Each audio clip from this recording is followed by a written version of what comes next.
காட்ட வேண்டும். Next media நண்பர்கள் சொல்றது, அடுத்த 40 நாட்கள் என்னுடைய பிரச்சாரத்தை, பாரதிய ஜனதா கட்சியினுடைய பிரச்சாரத்தை கோயம்புத்தூர்ல நீங்க பூத கண்ணாடி போட்டு பார்க்கணும். பாரதிய ஜனதா கட்சி ஏதாச்சும் ஒரு மாடல் கூட வயலேஷன் பண்றாங்களா, பூத கண்ணாடி போட்டு பார்க்கணும். நான் சவால் விடுகின்றேன், எதிர்கட்சி நண்பர்கள் 33 மாதமாக சம்பாதிச்ச ஆயிரக்கணக்கான கோடி ரூபாய் பணத்தை வந்து கொட்டு, எல்லாத்தையும் இறக்குங்க, எல்லா அமைச்சர்களையும் கொண்டு வந்து கேம்ப் போடு, முதலமைச்சரை வந்து தங்க வைங்க.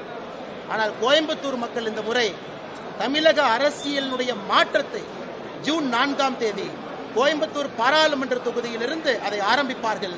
அதற்கு நீங்களும் நானும் சாட்சியாக இருப்பேன். நான் ஏதோ பெரிய வேட்பாளர் அப்படிலாம் பார்க்காதீங்க. கோயம்புத்தூரை மக்களை நம்பி அவர்களோடு சேர்ந்து மாற்றம் இங்கிருந்து ஆரம்பிக்க வேண்டும். 2 ஆண்டுகளில் இந்த மாற்றம் தமிழகம் முழுவதும் எடுத்துச் செல்ல வேண்டும் என்பதற்காக இங்கே வந்திருக்கக்கூடிய ஒரு சாதாரண நபராக பாருங்கள்.